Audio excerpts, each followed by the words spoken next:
श्री महाप्रज्ञ गुरवे नमः। जिसके सांसों में रहता है शाश्वत शांति का स्पंदन, उस महाप्रज्ञ को वंदन, उस महाप्रज्ञ को वंदन। सत्य अहिंसा अनेकांत को अर्पित जिसका तन मन, उस महाप्रज्ञ को वंदन, उस महाप्रज्ञ को वंदन। जिसके सांसों में रहता है शाश्वत शांति का स्पंदन, उस महाप्रज्ञ को वंदन, उस महाप्रज्ञ को वंदन।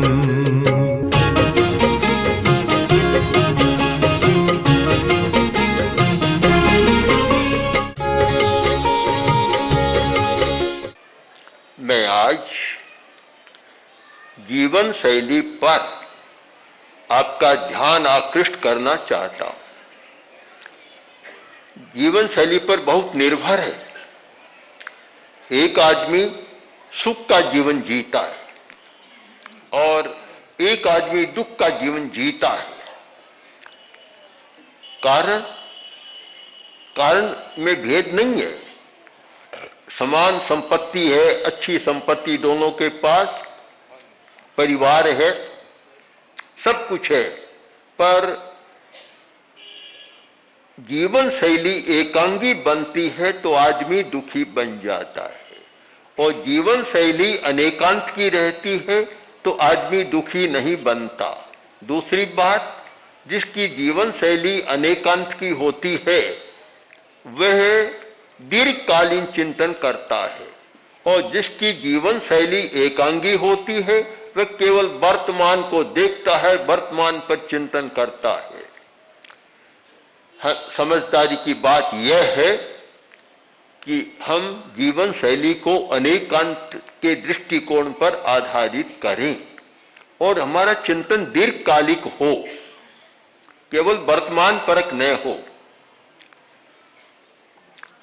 मैं एक कोण से देखता हूं, आप भी देखें कि 5000 वर्ष का, उससे भी ज्यादा का समय हमारे सामने आता है। कुछ ऐतिहासिक काल है और कुछ प्राग ऐतिहासिक काल। दोनों काल हमारे सामने आते हैं, दोनों कालखंड हमारे सामने हैं। उसमें कितने लोग हो गए, कितने बड़े बड़े लोग हो गए। अगर उन सब के बारे में नाम मात्र का भी उल्लेख करें और कहा जाए थोड़ा सा, तो एक वर्ष में भी संभव नहीं होगा। इतने बड़े बड़े लोग इस दुनिया में हो गए। राजा हुए, सम्राट हुए, चक्रवर्ती हुए, मंत्री हुए, बड़े बड़े सेठ साहूकार हुए, बड़े बड़े जागीरदार और सामंत हुए, बड़े बड़े योद्धा हुए जिन्होंने बहुत वीरता के साथ युद्ध लड़ा, और बड़े बड़े भूमिपति हुए। उन सब को एक तालिका में रखा जाए तो कितना लंबा होगा कि नाम लिखना श्री समव शरण से शुरू करो और लिखते लिखते दक्षिणी या उत्तरी ध्रुव तक चले जाएंगे तो भी नामों की सूची पूरी नहीं होगी। मैं एक बात पूछना चाहता हूं, इतने बड़े हुए, साथ में क्या ले गए? ये बताएं कोई, कौन व्यक्ति साथ में ले गया? अभी वर्तमान में भी कुछ बड़े बड़े उद्योगपति जो हिंदुस्तान के बड़े लोग थे स्वर्गवासी हो गए, बहुत बड़ी संपत्ति, बड़े कारखाने किए, साथ में क्या ले गए? इस पर सोचें। कुछ ले गए तब तो समझ में आता है कि इतना श्रम किया तो आगे भी कुछ मिल जाएगा। कुछ भी नहीं ले गए तो एक बड़ी समस्या है कि क्या करेंगे आगे, क्या करेंगे। दो दृष्टिकोण हो सकता है, एक नास्तिक का दृष्टिकोण, चार्वाक का दृष्टिकोण कि आगे कुछ भी नहीं है, बस जीवन समाप्त। जब तक जीवन है तब तक सब कुछ है, मरने के बाद कुछ भी नहीं। इस विषय पर इसी मंच से आचार्य श्री ने सरदार शहर के एक बुद्धिवादी व्यक्ति से बहुत लंबी चर्चाएं की थी। कई रातों तक वह चर्चा चली कि आगे कुछ भी नहीं। अगर हम ये मान लें कि बस जीवन समाप्त, जब तक है तब तक है, आगे कुछ भी नहीं है, तो शायद आपको ज्यादा चिंता करने की जरूरत नहीं, मौज से रहें। फिर तो जो चाहे सो करें, आगे कुछ भी नहीं है। और अगर यह मानते हैं, दूसरा दृष्टिकोण है आस्तिकता का दृष्टिकोण, और यह माने कि आगे भी फिर जन्म लेना है, तो फिर आपका सारा दृष्टिकोण बदल जाएगा, क्षितिज बदल जाएगा, चिंतन का प्रकार दूसरा होगा कि आगे भी है, मैं आगे जाऊंगा तो क्या होऊंगा, क्या करूंगा, यह प्रश्न सामने आता है। एक अनात्मवादी के सामने केवल वर्तमान जीवन का दृष्टिकोण, और एक आत्मवादी पुनर्जन्मवादी के सामने दो जन्मों का दृष्टिकोण होता, तीन का है। अतीत, वर्तमान में पहले क्या था, आज क्या हूं, और अगले जन्म में क्या बनूंगा। ये त्रिकालिक दृष्टिकोण, त्रिकालिक दृष्टिकोण, तीनों का विचार करना होता है। एक बहुत कृपण आदमी था, धन पास में बहुत था, पर बहुत कंजूस था, देता नहीं था। गांव में कोई साधु आया, लोग मिले, लोगों ने कहा महाराज आप एक काम करें तो गांव का कल्याण हो जाएगा। साधु ने कहा बोलो क्या काम है? कि हमारा जो ये धनी आदमी सेठ है, धन बहुत है पर कुछ भी नहीं देता, इतना कंजूस है, अगर ये दे तो गांव का भला हो सकता है, गांव का उद्धार हो सकता है, आप इसको समझा दे। साधु ने कहा देखो मौका आने पर बात करूंगा। एक दिन उसके घर साधु वह गया और उस धनी आदमी से बातचीत की। बातचीत बड़ी अच्छी बात हुई। अब जाने की तैयारी, तब साधु बोला कि सेठ जी मेरा एक काम कर दोगे? कहा महाराज कर दूंगा आपका काम। तो झोले में हाथ डाला, एक सुई निकाली और कहा यह लो सुई। महाराज क्या करूं? कुछ नहीं करना, अभी तो रख दो। तो फिर कि अगले जन्म में तुम मेरे पास आकर ये सुई दे देना। बोला महाराज ये तो असंभव बात है। असंभव बात है, सुई साथ कैसे चलेगी? कहावत तो यह है। उसने कहा कि बात तो यह है कि कुछ भी होता है तो घर वाले निकाल लेते हैं, साथ नहीं जाने देते, खाट को भी छुड़ा देते हैं। अगले जन्म की बात तो असंभव है कि कुछ भी नहीं चलेगा तुम्हारे साथ। क्या नहीं कुछ भी नहीं चलेगा महाराज, आप जानते नहीं क्या भोलेपन की बात करते हो। कुछ भी नहीं चलेगा, न ये सुई चलेगी। तब साधु ने कहा कि कुछ भी नहीं चलेगा तो फिर इतना इकट्ठा क्यों कर रखा है, क्या काम आएगा? तुम्हारे तो कुछ काम आएगा नहीं, तुम तो चले जाओगे, क्या होगा? इस एक घटना ने उसकी आंख खोल दी और वह कंजूसी भी समाप्त हो गई। मैं आपसे तो नहीं पूछ सकता कि अगले जन्म में साथ लेकर जाओगे या नहीं जाओगे, सब जानते नहीं जाएगा, सब जानते हैं। पर जब एक जीवन के प्रति एकांगी दृष्टिकोण होता है तो वह व्यक्ति समग्रता का जीवन नहीं जी सकता। अनेकांत का अर्थ है समग्रता का बोध, समग्रता का जीवन। और समग्रता का जीवन वही व्यक्ति जी सकता है जो अतीत को भी देखता है, वर्तमान को भी देखता है और भविष्य को भी देखता है, और जो ये जानता है कि आगे फिर मुझे जन्म लेना है। मैं वर्तमान में मनुष्य हूं तो मैं ऐसा आचरण करूं कि जिससे कम से कम मनुष्य तो अगले जन्म में बना रहूं, और विकास करूं तो स्वर्ग में भी जा सकता हूं और आगे चलते चलते मुक्त भी हो सकता हूं, पर कम से कम इससे नीचे तो न जाऊं। जब यह चिंतन होगा तो उसका आचार बदल जाएगा, फिर वह अन्याय नहीं करेगा, फिर वह दूसरे के साथ कोई ऐसा व्यवहार नहीं करेगा कष्ट देने वाला जिससे उसका जीवन बदल जाए, चिंतन बदल जाए। सारा आचार विचार हमारा इस चिंतन पर निर्भर है कि मुझे जाना है, इस पर है। मैं इसको वर्तमान की दृष्टि से भी देखता हूं। मेरे सामने लोग बैठे हैं, अगर वे 20 वर्ष के हैं तो ये सोचे कि 60 वर्ष बाद हमारा जीवन कैसा होगा। 50 के हैं तो वे सोचे 70 वर्ष के बाद हमारा जीवन कैसा होगा। ये बहुत महत्वपूर्ण प्रश्न है जीवन का। पहले सोचते नहीं है और फिर जब उस अवस्था में जाते हैं तो बहुत दुखी बनते हैं। एक व्यक्ति जो खाने का बहुत असंयम करता था, मैं नाम नहीं बताऊंगा, मैंने अनेक बार कहा कि ऐसा मत करो, अच्छा नहीं है। उसने कहा क्या है, मैं तो सब हजम कर लेता हूं, सब हजम हो जाता है।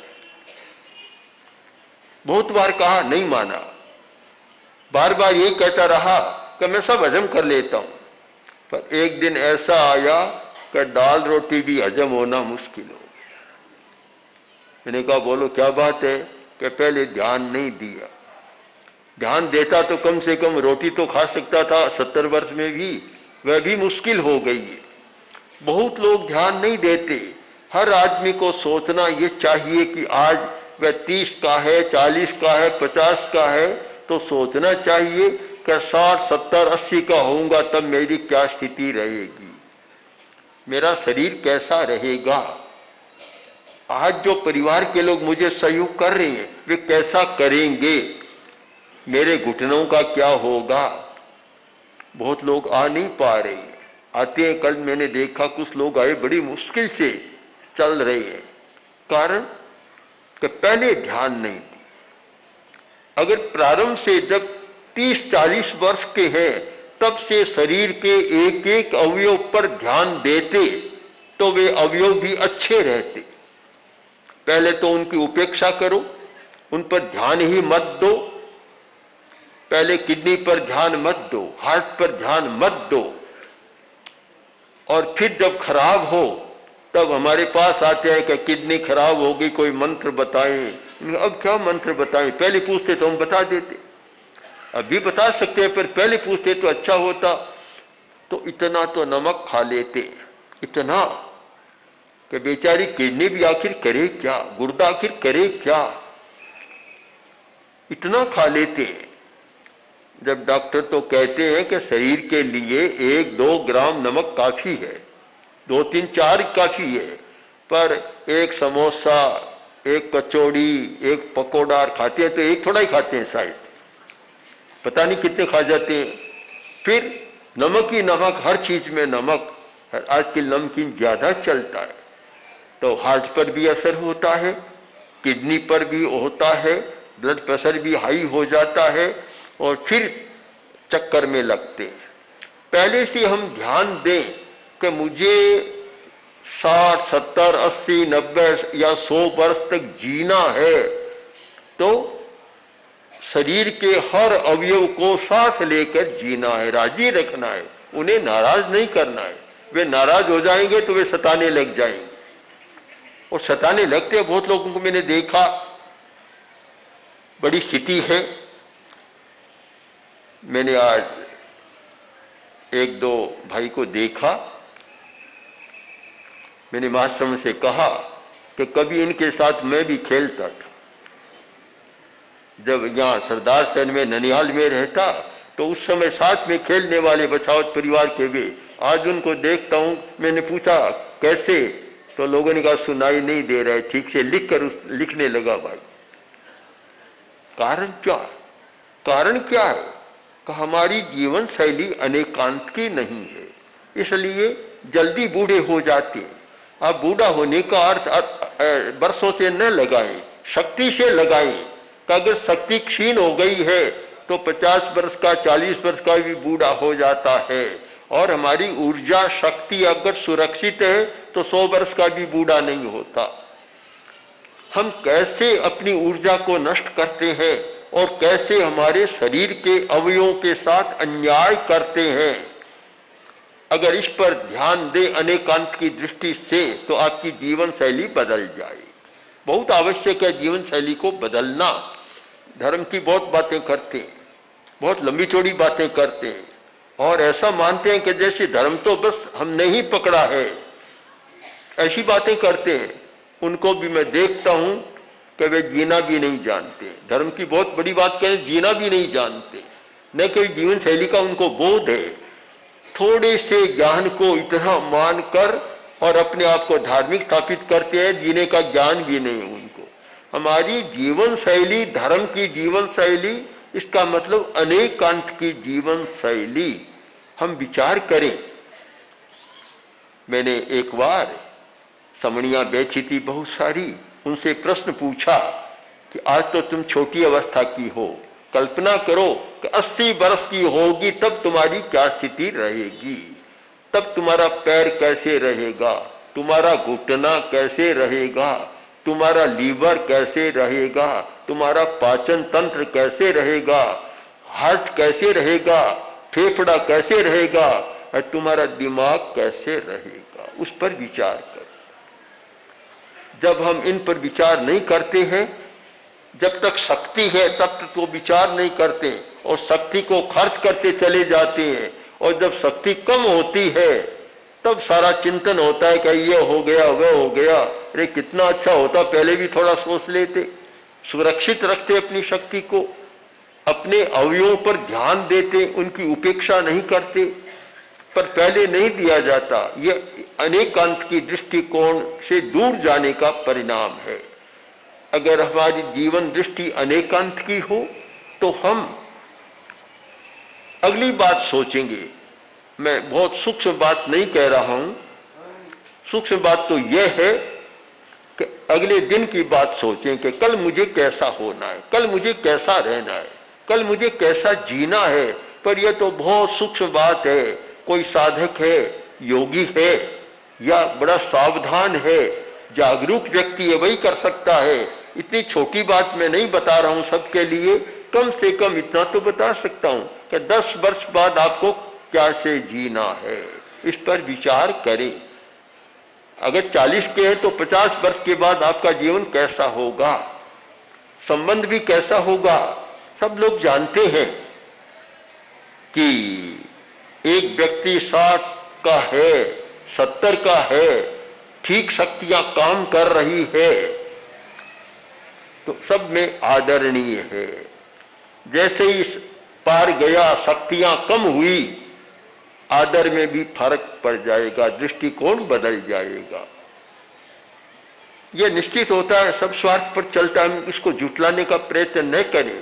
हम ये न कहें कि दुनिया स्वार्थी नहीं है, सच्चाई को मानकर कहना चाहिए कि दुनिया बहुत स्वार्थी है। मनुष्य की प्रकृति है स्वार्थ। जब तक स्वार्थ सत्ता है तब को अच्छा लगता है, और जब स्वार्थ नहीं सत्ता तो कभी कभी हमारे पुराने साधु कहते थे कि कपड़ा भी बैरी बन जाता है, कपड़ा भी बैरी बनता है, शरीर भी बैरी बन जाता है। मैं देखता हूं एक दिन ऐसा था कि हम सब में मुनि बुद्धमल जी तेज चलने वाली, अकड़ कर चलने वाली थी, बहुत तेज चलने वालों में थे ये। और आज मैंने आज ही पूछा कि यहां घूम लेते हो, तो बड़ा कठिन होता है घूमना, तो कठिन होता है। तो हम शरीर की स्थिति को इग्नोर न करें, उस समस्या को उपेक्षित न करें, ये ध्यान दें कि आगे क्या होने वाला है। जो व्यक्ति ये सोचता है कि 50 वर्ष बाद क्या स्थिति रहेगी, 60 वर्ष बाद क्या रहेगी। मैंने पहले कहा कि आज का युग तो जा रहा है नैनो टेक्नोलॉजी की ओर। मैं उसकी बात नहीं कर रहा हूं, इतनी सूक्ष्म बात नहीं कर रहा हूं।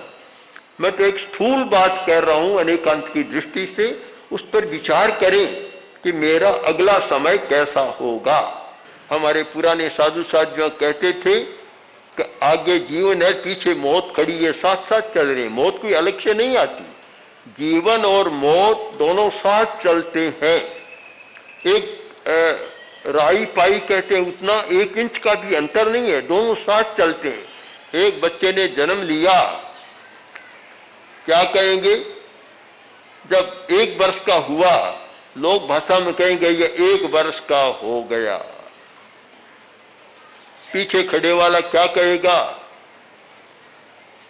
1 वर्ष मर गया। एक साथ नहीं मरता। 1 वर्ष का जीवन और 1 वर्ष का मरण मृत्यु दोनों साथ साथ चलते हैं। आगे खड़ा कहेगा कि 5 वर्ष का हो गया, 10 वर्ष का हो गया, और पीछे खड़े वाले कहेगा 1 वर्ष समाप्त हो गया, दूसरा वर्ष समाप्त, यानी 1 वर्ष से मर गया, दूसरे वर्ष मर गया, और मरते मरते एक दिन मर जाएगा। हम जीवन की समग्रता को देखने का प्रयत्न करें और उसके लिए अनेकांत शैली पर विचार करें कि वर्तमान में कैसे मुझे जीना है। भविष्य पर विचार करें कि 10 वर्ष बाद मुझे कैसे होना है, 20 वर्ष बाद कैसे होना है, और अगले जन्म में मुझे कैसा होना है। तो शायद आदमी का सारा दृष्टिकोण बदल जाएगा। पर एक मोह के कारण केवल वर्तमान को ही देखता है, भविष्य को नहीं देखता। शाम को क्या होगा इसको भी नहीं देखता। बस जो सामने आया उसी पर सारा होता है। एक ऐसा पागल था, ऐसा पागल, और पागल खाने में भर्ती था। तो अफसर आया पागलों का निरीक्षण करने के लिए। देखा कि वह लिख रहा है, फटाफट लिख रहा है। तो उसने वहां के अधिकारियों से कहा कि ये इसको क्यों यहाँ रखा है, ये तो बड़ा समझदार लगता है, लिख रहा है, बहुत अच्छी तरह से काम कर रहा है, इसको पागल खाने में क्यों भर्ती किया, क्यों किया? तो अधिकारी बोले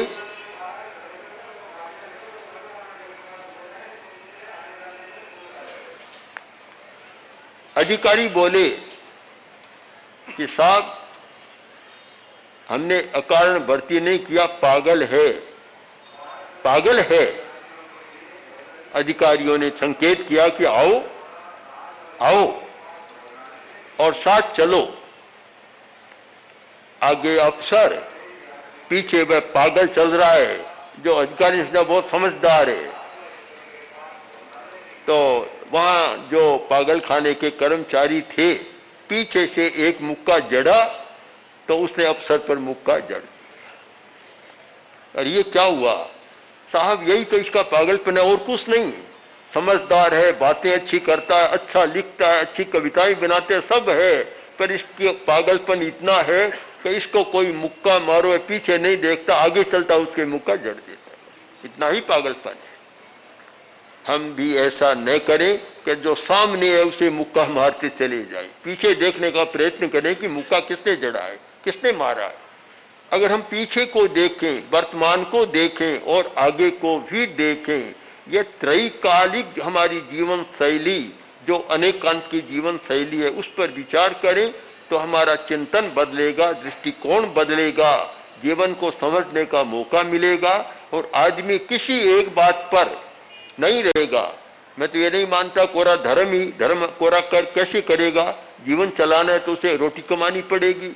अरे कोरी रोटी मेरे धर्म न करे तो भी अच्छा नहीं होगा। कोरा काम भोग में रहे, न अर्थ कमाए, न धर्म करे तो भी अच्छा नहीं होता। एक समग्रता का चिंतन है कि जीवन में सब बातें होती है, सबका सम्यक नियोजन, सम्यक एक बैलेंस स्थापित कर सके, संतुलन स्थापित कर सके, ऐसी जीवन शैली, और वह जीवन शैली अनेकांत के द्वारा ही संभव है। इसलिए हम जीवन शैली को समझने का प्रयत्न करें और साथ साथ अनेकांत के दृष्टिकोण को भी समझने का प्रयत्न करें। ओम अर्हम्। ओम श्री महाप्रज्ञ गुरवे नमः।